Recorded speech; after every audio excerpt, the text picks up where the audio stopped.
Be me. 28 years old, college educated, proud of it, and working as an HR coordinator at a logistics company in Ohio. We handle distribution for a few regional chains, hardware, outdoor gear, that kind of thing. I've been here 4 years. Started as an assistant fresh out of college with my HR degree, worked my way up. It's not glamorous, but it pays decently and comes with respect. The managers know my name, the warehouse guys don't. Usually, they just wave if they need paperwork signed. My job? All the people stuff. Scheduling, onboarding, compliance meetings, diversity seminars, conflict resolution, burnout check-ins. Basically, emotional janitoring. If there's a problem, it lands on my desk. Whether it's a guy yelling at his supervisor or 2 office girls who don't vibe. And I used to feel pretty good about that. I liked being the calm one who understood human behavior. I'd tell myself, this is why women excel in HR, empathy, communication, multitasking. Over time, that line became part of my identity. I didn't mean to, but I kind of started seeing the warehouse crew as the other species. I'd joke with my co-workers. You could replace half the guys downstairs with robots, and productivity might actually go up. We'd laugh about it. They were harmless jokes, or so I thought. If I'm being honest, that attitude didn't start here. It started way back, growing up in a house where my dad and brother made everything look easy, just because they were guys. Dad was the kind of man who'd fix the lawn mower in one afternoon and then act like it earned him a nap for the rest of the weekend.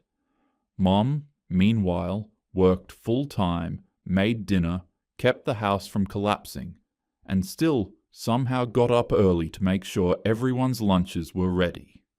I remember thinking, of course, men have it easier, they just use their muscles and call it a day.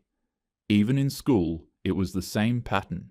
The guys who couldn't sit still or focus would get handed off to shop class, and the girls were told to be mature.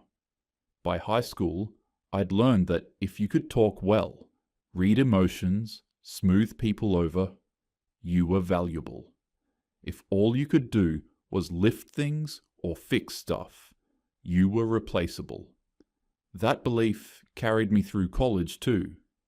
Every professor I admired reinforced it in softer words, that emotional intelligence was the real superpower of the modern world. And maybe it is. But somewhere along the way, I started thinking physical work was beneath that. So when I joked about men downstairs being robots, it wasn't mean in my head. It was just obvious. The night of the bet started like any other company dinner. It was a Friday, our quarterly team appreciation thing. They rented out a cheap banquet room at a bar and grill chain off the highway. The kind of place with wood paneling, fake neon signs, and a buffet that somehow manages to make everything taste like salt. Everyone showed up. Warehouse, admin, accounting, even the plant manager. Someone brought their wife. Someone else brought their kid.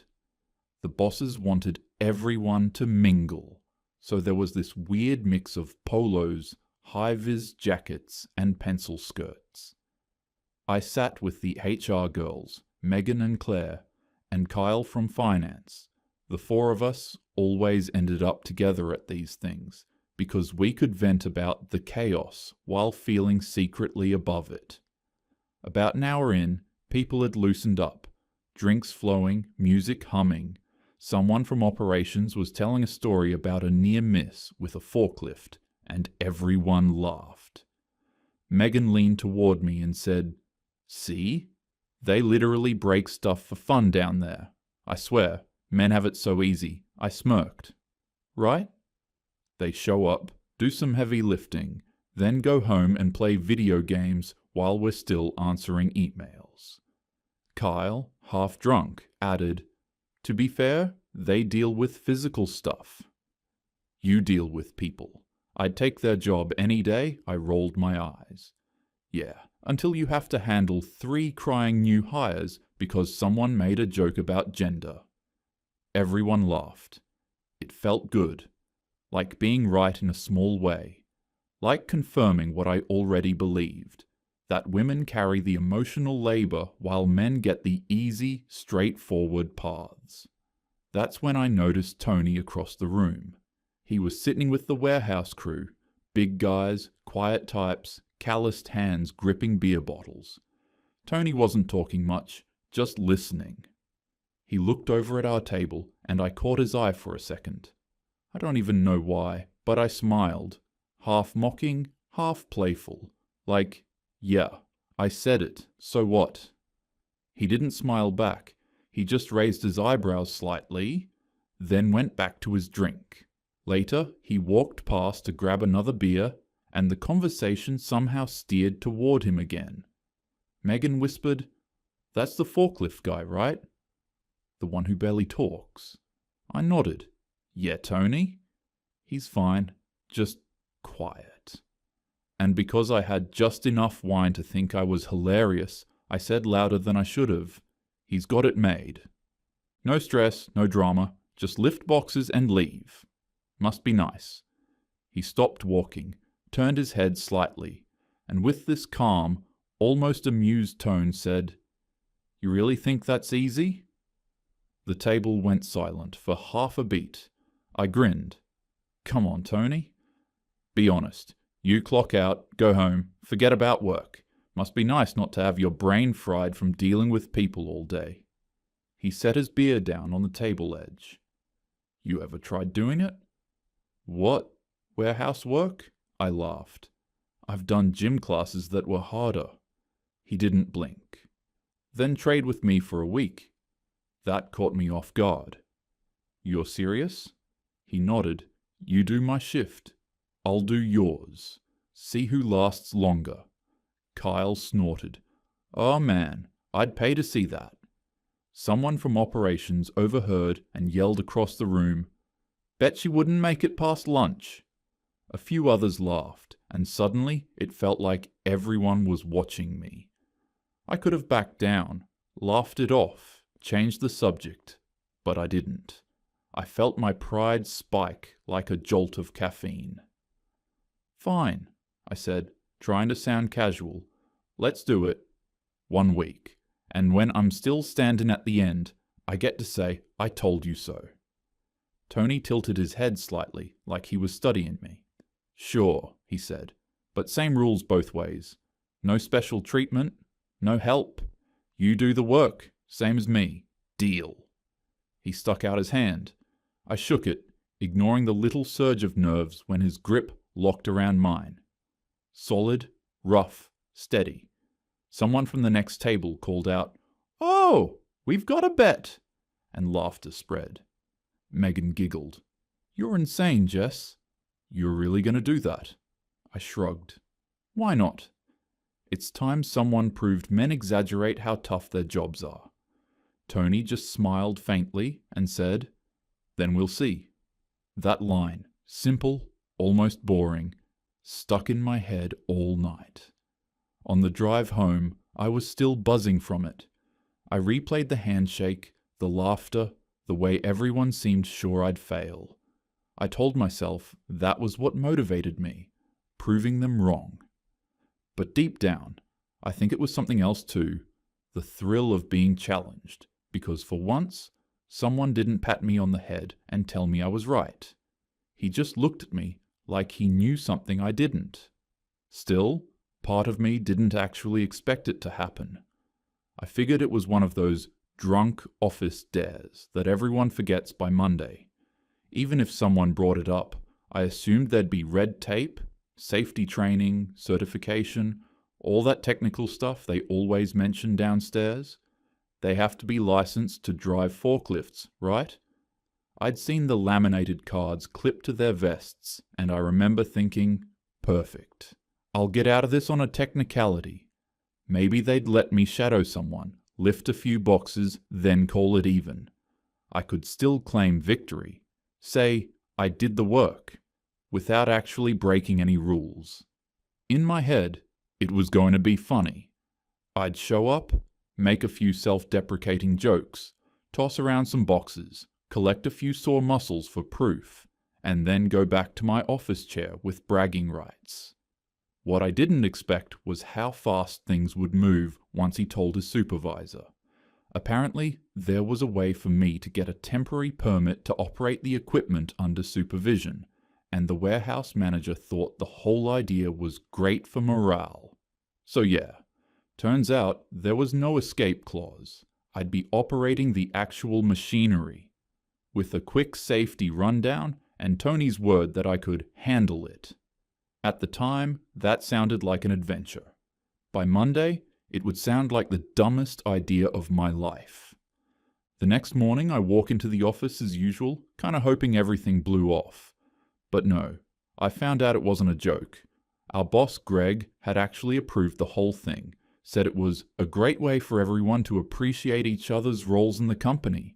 He called it a cross-functional empathy initiative. I called it a trap. By Monday, the schedule was official. I'd be working Tony's warehouse shift for 1 full week, 6 a.m. to 2:30 p.m. Meanwhile, Tony would take over my HR duties with supervision. I tried to laugh it off in the office, but everyone looked way too excited about it, like they were waiting to watch a slow-motion train wreck. Megan joked, "We'll see how your manicure holds up." I flipped her off with a smile, pretending I wasn't nervous. That Monday morning hit like a brick. It was dark when I left my apartment. The air had that sharp bite of early spring, not freezing, but close enough to sting my fingers when I grabbed the steering wheel. When I got to the loading dock, the parking lot was already full. The warehouse was lit up like an aircraft hangar, forklifts humming, alarms beeping, men in reflective vests moving like clockwork. I remember standing there for a second, clutching my coffee, feeling stupidly overdressed even though I'd tried to fit in. I'd bought brand new work boots, cargo pants, and a thick jacket from a sporting goods store. I thought I looked prepared. Instead, I looked like a tourist cosplaying a worker. Tony met me by the time clock, clipboard in hand. He gave me a nod, not a smile, not a joke. Just a professional nod, like this was any other day. "Clock in over there," he said, pointing. "Then grab gloves. Breaks at 9. That was it. No speech. No welcome. I followed, trying not to look lost. The first hour nearly killed me. They had me unloading boxes from a truck. Not even the big ones. Just the steady, never-ending stream of medium-sized cartons. I thought, okay, it's physical, but manageable. Then I tried to lift one properly, and it felt like the thing was filled with bricks. I actually laughed out loud the first time, this short, nervous laugh, and said, "You're kidding, right? You actually lift these all day?" The guy next to me just said, "That's one of the lighter ones," and kept going, so I bent, lifted again, and felt my entire spine protest. Within minutes, I was sweating through my jacket. My arms burned, my hands throbbed. The air smelled like dust and diesel, and I kept thinking, this can't be real work. No one does this 8 hours straight. Except they did. Every single one of them. No music, no air conditioning, no breaks other than that single whistle at 9. Just noise, repetition, and pace. Like an endless race you couldn't stop running. By the second hour, my arms felt like they were being sawed off. Sweat trickled down my back, even though the air was freezing. The gloves made my hands ache, and my hair stuck to my neck. At one point, I tried to make small talk with the guy next to me, a broad, quiet guy named Mike. "Do you ever, get used to it?" I asked, half laughing through my exhaustion. He didn't look up. "You stop noticing," he said, tossing another box onto the pallet. That was it. No sympathy, no humor, just efficiency. I realized I wasn't part of their team. I was an extra body, expected to pull my weight or get out of the way. By mid-morning, I'd already made 3 mistakes. Stacked a pallet wrong, misread a barcode, and set a box in the wrong zone. The supervisor, Ray, corrected me once, then the next time, just sighed and said, "If you can't keep up, step aside." That stung. I wanted to say, "Hey, I'm new, I'm trying," but something in his tone told me no one cared. There's no space for feelings down there, just results. What shocked me most wasn't just the weight or the pace. It was the mental part I hadn't even considered. You had to remember which codes went where, when a shipment was coming in, which dock number matched which route, how to stack certain items without damaging them. Half the guys had little notes scribbled on their hands or taped to their scanners. It wasn't random lifting, it was organized chaos, and they knew it by instinct. I caught myself staring once, realizing they were doing quick math in their heads, counting load capacities while chatting. That actually threw me. I'd always assumed most of these big, rough-looking guys were just muscle, decent at following instructions, not running mental calculations while tossing 50-pound boxes. They were sharp, quick, efficient in ways I hadn't noticed before. Then, because I couldn't admit that out loud, I told myself it was probably just pattern recognition. They'd done it so long their brains were on autopilot. Yeah, that had to be it. Nothing special, just repetition. By the time I finally started to understand the rhythm, my body had already given up. When the brake whistle blew, I collapsed on a bench in the break room. The place smelled like coffee and motor oil. The vending machine buzzed loudly, drowning out the low chatter of men trading jokes and talking about sports or weekend side gigs. Nobody asked how I was doing. Nobody even looked at me. I sat there, peeling off my gloves, staring at my trembling hands. I'd never felt invisible at work before. It was strangely humiliating. I told myself, they're just not used to me yet. But deep down, I knew the truth. I wasn't built for this. At least, not yet. Meanwhile, upstairs, Tony was apparently thriving. At lunch, I heard from Megan that he'd handled a staff complaint about overtime pay like a total pro. Apparently, he didn't get defensive or flustered. He just listened, took notes, and told them he'd look into it. Honestly, she said, he's kind of calm, in a good way. It's weird that bugged me. I'd imagined him stumbling over policy terms, maybe panicking in front of the computer system. Instead, he was getting compliments. So while he was sipping coffee upstairs, I was downstairs dragging my legs back to the dock for round 2. The rest of the day blurred into pain. The boxes got heavier, my movements clumsier. The guys didn't mock me, but they didn't slow down either. And that was almost worse. They treated me exactly like they treated each other. No special treatment, no shortcuts. By the end of my shift, my shoulders throbbed, my lower back screamed, and every inch of me felt bruised. When I finally clocked out, Tony was waiting near the exit, still in his office clothes. He had this unreadable expression, maybe amusement, maybe concern. "How'd it go?" he asked. I forced a smile. "Not bad. Just different," he nodded. "It's only Monday." That night, I collapsed into bed without dinner.